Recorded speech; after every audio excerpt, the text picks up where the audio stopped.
Respect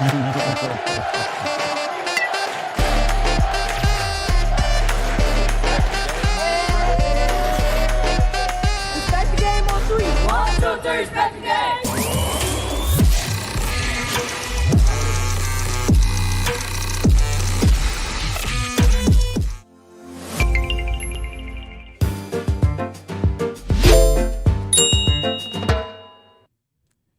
Good evening and welcome back to Respect the Game podcast presented to you by ONV, our neutral voices link. Here we talk more than just the game. We talk about mindset, growth, and development that all play a crucial role in player success. My name is Taya and I'm going to be your host today. Let's go ahead and meet my other co-host and my other guests on the show.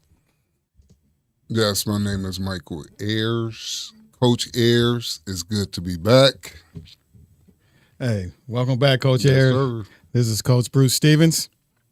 Cool, Man, Jay. where you been, Coach Ayers? You good to be back. Where you been, man? You still left us in the hiatus. Hey, Coach JJ Foster up in here, hey, shout out Thursday of 10 caps. Where you been, Coach Ayers? Yeah, you're going to keep wondering where I've been. Grown folk business. Yeah, that's right. Stay out of grown folk business, right? Man about it, dog. Right. All right. Well, to kick off the show today, we're going to first talk about the Pacers' loss. JJ, first starting with you. The question is, do you think the Pacers overachieved, underachieved, or performed as expected throughout this series? I don't like the way you framed that. When you said the Pacers lost, like, man, hey, man, we should have talked about It's that. kind of a dagger, You gonna right? bring that to me like that, Lord? Hey, because here's the deal: 7-game series. We broke the series down. I'll put our analogy up against anybody in the country. I think we did a great job of breaking this series down. You had two teams that had equal ability. Regardless, everybody talked about it being a big underdog. If the Pacers would win, Right. that was one of the biggest upsets in history. Which is funny because if you know basketball, there wasn't no upset. We knew what the Pacers brought to the table, what they could do, and we knew OKC was loaded and it was going to be a tall task. So when you say was it a dagger? No. They came down. Halliburton came out locked and loaded. Yeah. I done seen that look in superstars' Yeah, eyes. yeah. This dude was like, "Hey, I'm going to do everything I'm going to do to make my team win." Yeah. Right. And when he went down, That was hey, a it wrap. was tough. And the Pacers still stayed within striking distance, did everything they could. But I mean, OKC being who they are on their home floor, they got it done. So if I look at it, when I look at that season for the Pacers, I mean, I'm looking at it as a win, as definitely a positive. And the sad part about it, though, because in professional athletics, I would say, oh, they building for the future. But we know the big fella, Miles Turner, is gone. And unfortunately, that's what happened. I think didn't one of the other guards and left, So unfortunately, they're not going to get to run it back. And Halliburton is looking like going to be out for the year. For the whole year. Yeah. I hadn't really heard about one of the other guards yet, but it's possible because when you do what the Pacers did, people are going to come after your players. And we got to realize this is a business. This is a business for those players also. So, I mean, if someone's going to offer you that type of money, you got to take it. Now, I don't know if the Pacers were going to match Miles Turner or not. But I was going to say, hold on, because when you talk about Miles, the Pacers, they in the habit of not going over the luxury tax. Yeah. Therefore, they'd have been on luxury tax if they paid him. Right. Now, if you want to think about him being a key cog, you're exactly right. Let's get that man his money. But they wasn't. So now, because a lot of people say, man, why would he go to Milwaukee? Blah, blah, blah. The money was no, but that was it. They didn't want to. They didn't want to give it to him. So who made their money from the finals and who lost their money? Who do you think? Well, right now it looks like everybody that made their money. SGA just signed that, even though, to be honest with you, regardless of what he did in the finals, I believe he was going to get that contract anyway. He was MVP. Yeah. Jalen Williams is getting ready to get paid, which if you watch basketball like we do, we talked about it before. He was going to be a cog and an important piece. I'm going to tell you someone who I think really brought their status up, and that was Caruso. I thought Caruso did a good job bringing it defensively, covering everybody, not just in that series, but the whole playoffs. And for the Pacers, TJ McConnell, he's a fan favorite now.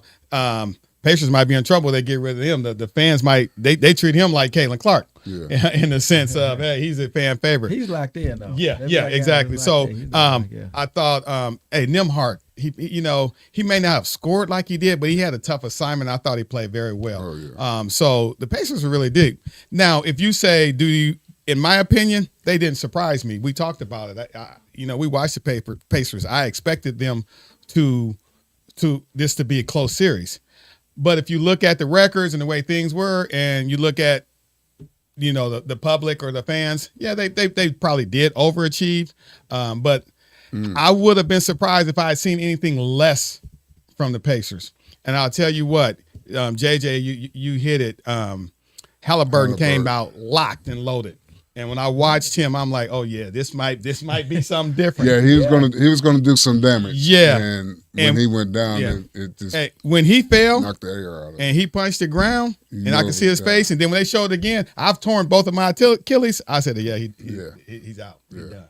Now, in terms of Halliburton going down, a lot of people want to talk about his injury in the finals. Do you think that necessarily was the turning point of this series, or do you think other games might have been a factor? In my opinion, I think Game 4 might have been the turning point of this series with that at-home loss. Oh, definitely. That, I mean, you got to try to hold after they had gained the advantage.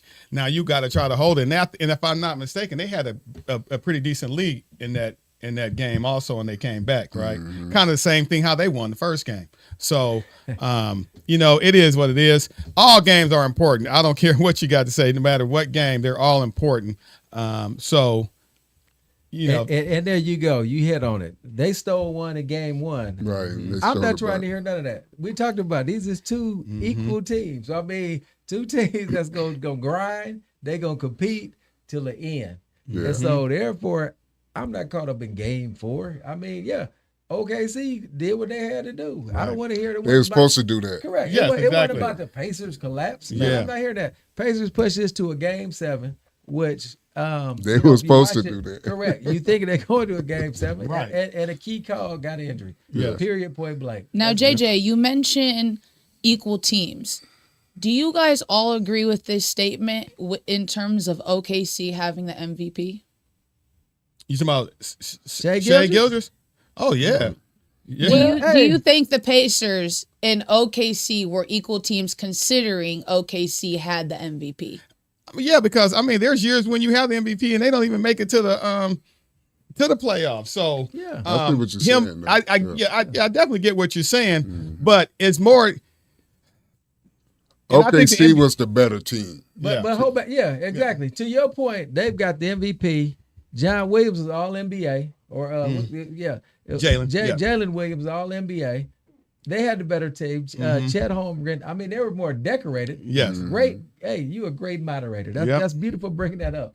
But at the end of the day, basketball, the Pacers had a heck of a squad. They were Absolutely. a team. Yes. They were deep. Absolutely. And they had Right. a great run. Exactly. And And you got to. They weren't in a great run. they They, were feeding locked off and of it. loaded. That's what I'm Yep. saying. Them guys, they played. They didn't worry about who gave the credit. Right. The guys shared that basketball. Right. Everything that they did, that's a great run. People thought, okay, they beat Cleveland. They thought it was gonna come to the end. Or actually, they beat what? The Bucks.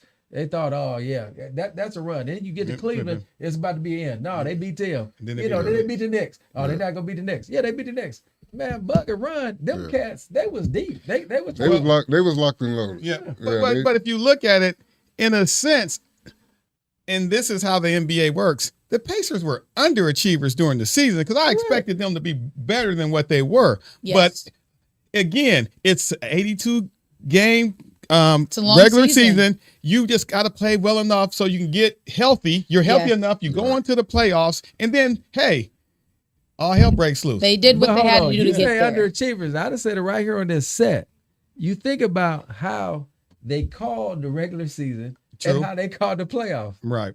So we say underachieved. Yeah, Pacers are strictly worried about offense. Getting out, we're going to outscore you. Then they get to the playoffs. It's going to be about defense. And they showed they guys can get up in you. And they took this straight back to 80s basketball. Yeah. You're right. to Where Yes. you can impede guys, you can grab, you can mug. And I'm telling you, that's what derailed Cleveland. That's what Yeah. derailed the Knicks. Absolutely. Yeah. And, Hey, Minnesota, that's what hurt them Yeah. against. But here's the OKC. thing. you can say playoff basketball, they allow you to do a lot more stuff. I still believe, and I'm not saying this because of being a Pacer fan as a hater, but I still believe that they did allow SGA to push off a little bit to create space to get that You're shot. a hater. Yeah. You're a hater. I was saying that before they got to the Pacers. Well, hey, but here's the deal, though. Difference between the Pacers and Minnesota. Pacers played through that. They didn't let that get to them. Minnesota, they shut down. Anthony Edwards and them cats was out there crying, complaining. Yep. That not great change. That the Pacers did. They did their own pushing off. They got away with some their other stuff, and they didn't make it an issue. But they kept their offense on a high level, and then they brought their defense to match it, and that's what's the difference with the Pacers, because, like you said, the regular season they didn't show that kind of defensive environment, Right. And then when they got to and there's another thing that I thought that they did well, which Carlisle, hands. That was my next great point. job, Carlisle. Is all through the playoffs and even late in the season, the Pacers. I mean, they was basically running JJ, y'all Southside 22 press. You know what I'm saying? Yeah. And when they found out real quick that, hey, we can't do that against this group.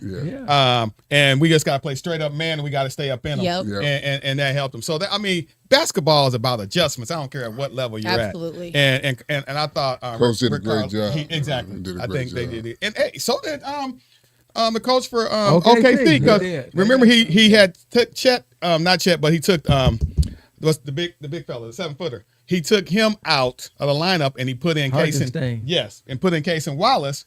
They were kind of struggling a little bit. When they went back home, hey, we're gonna go back to what we did, and I think that was a difference for them. They started rebounding the ball a lot better. So overall, throughout this series, you hear a lot of great stars, a lot of great names. However, the one that, hometown hero that stood out to us the most, Halliburton. How would you each grade Halliburton's performance throughout this series? What the Hallie? What the Hallie? That's what the people saying. That's right. That's what the people saying. I mean, you look at it. As he went, the Pacers went. Yeah. When he had bad games, they lost. When he did what he's supposed to do, they won. Plain and simple. He came out, started out game 7. Hey, like he was supposed to do what he was supposed to do. He went down. And they lost. That's as simple as I can put it. Right. And my bad. But the games that we say that he didn't do what he's supposed to do. That's what I was going to couple of them I can't even chalk up to because he was injured. They really had no business being out there. And what I saw, Coach, is he's really a true point guard. Okay, he wants to be a true point guard, and so a lot of times he was starting those games off. People are, starting off slow. Well, he was trying to get people involved. But he realized I got to make an adjustment too, because of the better I get offensively, that's really helping open up things for other players. I like the way you put that, Bruce. I got a question for all y'all basketball people, though, while we on Halliburton. You talk about, hey, who is he? Hey, I want y'all to explain to me. All y'all, you play basketball, you play basketball. All y'all coach. How the hell did that shot put he go? How did that go in? That jumper that he got. I want y'all to explain that runner they throw. But kid, ain't no runner. I'm talking about the shot. This 3-pointer. What are you talking about? Forget his runner. I'm cool with his runner, bro. I'm talking about his regular jump shot. Well, Jay, as you understand, when you look at it, it's not how you start. Jamal Wilkes used to start from here. Hey, it's how you finish. Whatever. He was still here. He not finishing like none of them. I brought it up to shooters too. I said Reggie Miller, Jamal Wilkes all had messed up shots. But like they all told me, it comes back to this. You look at him. He not coming back to this, man. He shot putting that thing, man. I got to look at it again. You can look at it again. I'm telling you, I have shooters that tell me kind of like that. He got a high set shot. Man, dude. But my thing with that, Jay, is when you practice and practice. It's repetition. Yes, you're right. So he know his level of shots. He know how to shoot it. But I'm telling you, out of all them shooters, that's an ugly shot. It is. That was like but it works. It does. Who was that used to play for Dallas and Phoenix? They used to. Oh, you talking the about? Yeah, the Matrix. Yeah. And I mean, he wasn't a great shooter, but man, that thing went in. Yeah, 15 and in. When Yeah. you practice and practice and practice, Oh, no question. you know That's that. what I'm I saying. don't care how you Like shoot it. shooting a grenade. You're right. You're right. Grenade. Hey, Hey, Sugar, call your boy. He says you text him all the time. Hey, Yeah. he said he explained it. Halliburton and jumper. yeah, hey, I'll get with you Saturday, Sugar. I'll get with you Saturday. All right, so kind of shifting gears here, switching over to the WNBA, talking about the Fever's in-season tournament win. How do we kind of absolutely I represent Absolutely. I represent for the state. Aaliyah Boston. All right. Go ahead, absolutely finish. I'm sorry. Bruce, hometown. What does this win mean for the Fever and for their future? Well, I think it gives them a lot of confidence. And, we look at this, heck, I left them today before we started. They were up 22 on the Aces, who they haven't beat since 2019, and they're playing so much better defense. And, that also goes in the fact that Caitlin's not a great defender, so she's not in there. Yeah. But what it is when she comes back, they're still going to be better. But now they're playing Timpson, KK Timpson from Florida State, the rookie that has a 7-foot wingspan. She's getting more at Natasha Howard, who was the MVP. She hadn't been playing that well. Now she's picking it up. Sometimes a bad thing's become a good thing. Bonner couldn't keep up with the pace that they were doing. She was frustrated. Now they were able to bring back Ari McDonald. She had a heck of a game the other night defensively. So I just think it builds confidence, and it also gives the rest of them, the bench and some other people that don't play a lot, to get them prepared for the playoffs, kind of like the Pacers. Mm-hmm. You don't know what can happen once you get to the tournament. So, of course, it brings a lot of confidence, and for the WNBA, it just continues to bring more and more viewership and more hate and love to the league. But again, I say it right here on this very show. This is a new team. When they gel and get to know each other, they're gonna do some great things. I liked everything I seen with that team. Yep. Now I ain't gonna lie. I didn't know that they was gonna be able to do this without Caitlin Clark. Yeah. But they're getting it done. Don't give a dang. And I'm gonna ask you, big fella, you're right. You brought it back. Bonner, they'd have brought it, this decorated superstar, and they end up letting her go. What happened with that? Why did they end up letting her go? We will never know the truth. I believe that was in-house, Jay. They can come up with a whole bunch of stuff, but she ain't do nothing while she was there. I thought you were gonna tell me something. Jay, you probably didn't hear me say this, but I know my family did. When they said she was out for personal reasons, the first thing I said was, she's trying to get out of there. Mm-hmm. She wasn't doing anything. They had took her from the starting role, and she wanted to be back with her girlfriend. It's as simple as that. She plays well when she plays with Alyssa Thomas. And she figured that, hey, this ain't working the way it is. I got to get back to being comfortable. These are just all my opinions, but, why leave in the first place then? Why come over there? We got a question here from Tiffany Stevens, our favorite viewer. Defense has been the point, and Bonner never was, what did you say? She never wanted to be there from day one. And I kind of agree with that. She didn't show the emotion when teammates come off the bench. She wasn't dapping them up or patting them. She was just being all on her own. Well, they always say defense wins championship. Absolutely. And points, get the crowd. So they once again, they bringing the right people in the lineup for the defensive purpose to change the game around. Okay, but so now we didn't hyped up. We talked about Caitlin Clark and how great she is and what all she's done for the league. And there's a lot of people that, know that she walks on water. We just said they won the Commissioner's Cup. You just talked about the game tonight. They win it. How are they winning without Caitlin Clark? Explain that to me. How does that happen? That shit happen, right? Hey, that next man up mentality. That's and right. other people's like, okay. Next man up is WNBA, man. Hey, it's WNBA. You can't be no next man up. Yeah, you didn't hear the first part. Next one man up. Okay, well, get that there, man. Say that there, man. And at the end of the day, JJ, they have something to prove. Yeah. Right? Even with Caitlin Clark going out, you kind of look at, and this kind of leads into my next question that I was actually going to ask you in terms of, is the league protecting her as an asset? Kind of thing. She's out during this time. These kids, they're used to playing physical. They're used to playing good teams, great players. It also comes down to the aspect of leadership. Not only is Caitlin Clark a rookie, but she's shown time and time again that she's a leader. Second year. But she's still in Young. her younger years. Yeah. But she's shown time and time again that she demonstrates leadership mentality. So some of these kids that are going out there, I think they know they have something to prove. They know that the WNBA might not be on their side, and they're going out and they're just playing and they're showing heart. Does the Fever have to be Caitlin Clark? To these kids, they're showing that it doesn't. Okay, let me say this for you. Go ahead. I think it's the veterans that's doing the most damage to Caitlin Clark than the new kids coming in, because they don't want her to shine over what they've been doing. Right. And here's a point. This is what changed the season for the Fever. The Sophie Cunningham foul. Yeah. That changed the whole season. First, Caitlin Clark go, hey, we got her back. We finally got somebody that got my back. Because that shouldn't have waited that long for it to happen. All right? She's a black belt. Yeah. And here's another thing. With her being out, what I've seen the last few games, Natasha Howard is playing tough. Aaliyah Boston wanted to fight in the Fee Collier. You never see her be that aggressive. Today, she gave Asia Wilson an elbow and looked at her like, say something.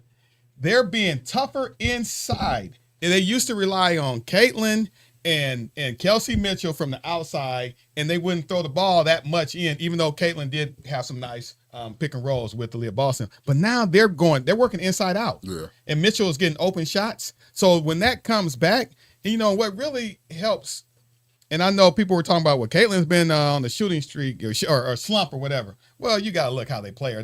She's the only player since she came in the league that they deny her full court. Right. You know what I'm saying?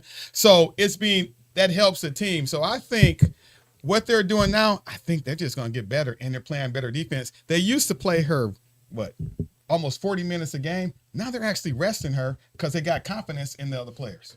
Okay. So your original question was, is the league not protecting her as an asset? And that's been discussed nationally.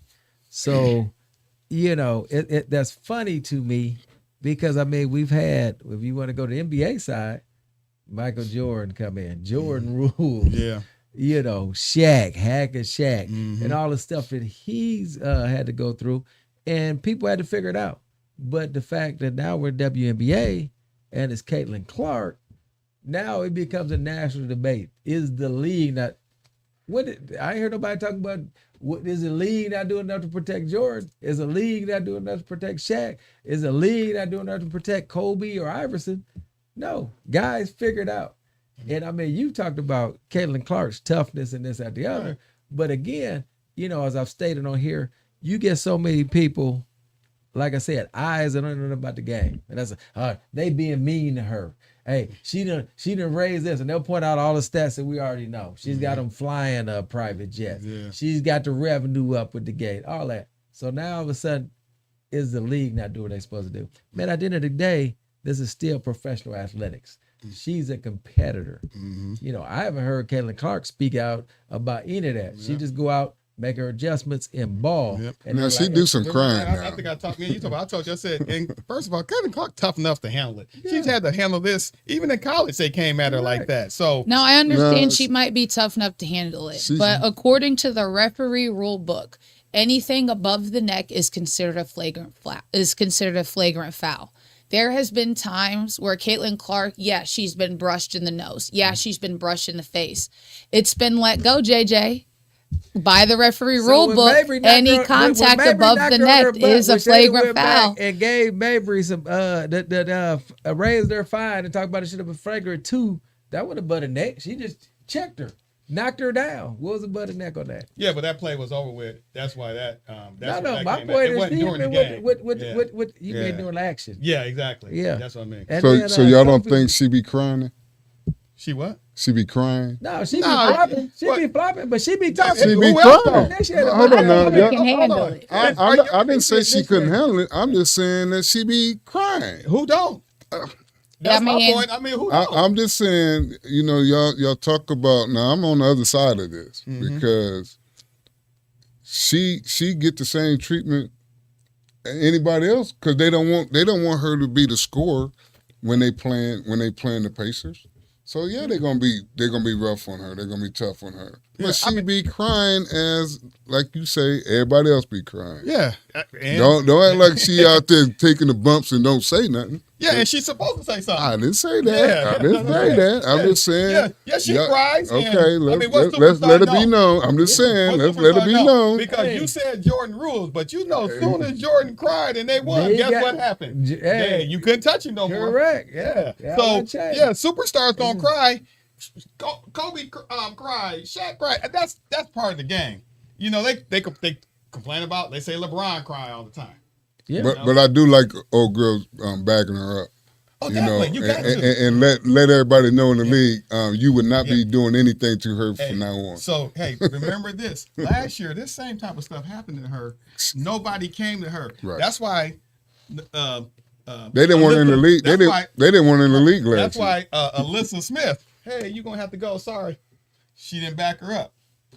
Some of the other players, you got to. This doesn't even have anything to do with Caitlin Clark. That's anybody that has a superstar. They've already done that. Hey, hockey. What do they have in hockey? Goons. Exactly. They have goons to protect their star players. All right. So what's that? Oh. Look at that ending, that last one. That's what I'm talking about. Go ahead and read that for us then. CC starts a lot of stuff and then walk away and let her teammate finish it. That's what they supposed to do. Okay. Yeah. I'm just saying. I don't disagree with it. That's what I'm saying. Use the goons. Yeah, all right. All right, Shaq. Hey, me and Charles Shaq will be attack. right here. Shaq attack. That's what I'm saying though. Yeah. It's like, she ain't the innocent one Oh no, I'm not saying. on the court. Oh yeah, Yeah. I'm not saying that. I'm just saying like let's put all the apples in the bowl. Right. Because she's out there doing just as much as everybody. But what Taya's trying to say is what the leagues usually do, and we know that, but they know, hey, we got to make sure we protect this because remember, I don't know, how long has this podcast been on? 3 years, 4 years? 3 years. Yeah. How many times have the WNBA been discussed? Oh, this is the first year. That's my point right there. So, she has changed this league, and people are viewing leagues. You watch Golden State sell out every night. Mm-hmm. I watch all the WNBA. Arenas are selling out. They're not playing in high school gyms and these matchbox anymore. They're playing in the big NBA arenas. So to that point, you want to keep getting these TV contracts and all the money coming in and all that. Yeah, you're gonna do a little bit. Yeah, I get that. But like she's she an said, asset. she's still like time. those veterans said. Hey, she's gonna have to come in and earn this. Yes. Yeah. But you know what? They haven't done that to Paige Becker herself. But she ain't doing that as much as what Caitlin did when she came in. Hold on. When you say she's not doing that, are you talking about stat wise, or are you talking about what she's bringing into the league? Because she just made she's a NBA All-Star. She averaging 19 and 7 and 5, so she ain't too far away from Caitlin's stats. Bug stats. We're talking bottom line. I gave That's y'all my the point. Beyonce Taylor Swift analogy. You're right. We're talking dollars and cents. You're right. You're not going to argue that. And so now Dollars it and makes cents. sense. So here's my thing then. So they should be protecting her better than what they do. Hey, I mean, but that's my point. It's a heck of a debate to have. It is. Because I mean, if she's a not good in the league, she's gonna be a legend. Yeah. Maybe. But think about it. If she gets injured, her career is shortened. WNBA just shot themselves in the foot. Hey, if she gets injured and her career is shortened, the Fever go back to playing their games at the state fairgrounds. Yeah, that's the point. Seriously. You're right. I mean, you're right. Because they were playing at the state fairgrounds before this. Yes. Yeah. And now she comes in. Nationally televised? What's that? Yes. Yeah, you got that? CBS, you got Prime, you got Ion, all these. Hey, and not only her, now you can watch all the WNBA. We gonna stream their games on ONV. So here's the question once again.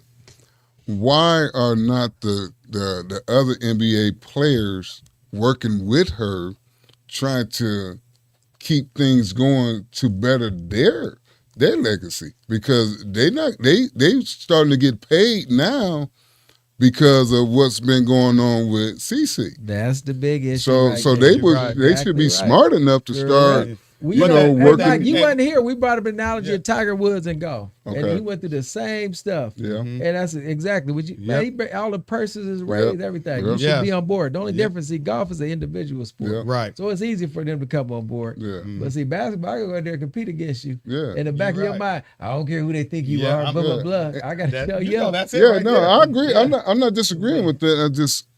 I think they need to be a little more smarter correct. with what they're doing and how they're going about doing it, because they're not looking at the big picture. Right. You know, Absolutely. they're looking at that small, You're right. that small. Yeah. But here's, and I'll give you something. So I'm talking to Sean Woods, the legendary Sean Woods, played in Kentucky. He would have been known for the shot that won until late. Christian Laettner. Yeah. So me and JJ was at a funeral last week, and Sean Woods was there, and I'm with Sean Woods, and I'm with his brother Tracy. And Sean was asking us about, you guys played against him? I said, yeah, I played against Tracy. Tracy was at Homestead. Homestead was a county school game. Right. Nobody knew that, right? Right. So people used to say, is he really that good? Is he any good? Yeah. So we played them. And first thing we are is, no, he ain't going to do all this against us. Right. We talking plenty of stuff to him. He wasn't doing much. And they said one thing to Tracy. And he killed us for 36. Yeah. It's that competitive spirit you have. I don't care who it is and what it can do to help you. You can't help but compete. But you know what I'm saying? Yeah. And so that's where you come in, like what you said. Maybe the league now got to say, hey, I ain't foul him, but I know why you called that foul. They got Yeah. Absolutely. Absolutely. And those are great points. And I love that you guys put it in that way. And, I just wanted to give a huge shout out to all of our viewers for tuning in tonight. Thanks for tuning in with us every Thursday. You can go ahead and like and share and subscribe our YouTube link. This will be shared and posted on Facebook, other apps, if you could share on that as well. And as you know, Mike, how do we wrap up every show?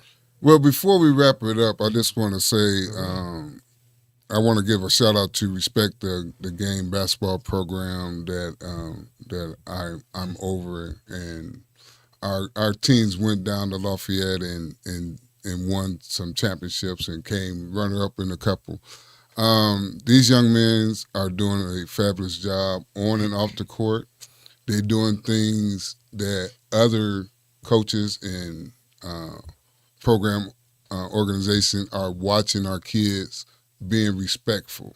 And I think that's what we try to do with all of our teams. I know you was down there. They just want a championship themselves. Our huge shout out to our Always 100 team, 2032 Future. They as well went to that tournament and won gold. We also did too. We had a couple MVPs. Yep. I just wanted to give a shout out to two of my kids, Charlie Baker and Ray, and then I know Coach Mike as well has a couple shout outs. Yeah, Devontae Collins was our MVP, which did a great job, and Ephraim Smiley was also dominating. I could go on and on. Tanner Smithers, great defense. Like I say, all of them went out there and performed like we want them to, and they got their reputation. As far as being great ball players, same as yours. Absolutely. All right, everybody. Hold on. How we finish this, Mike? Yeah. Always protect your mind. Yeah, Bruce. I appreciate that.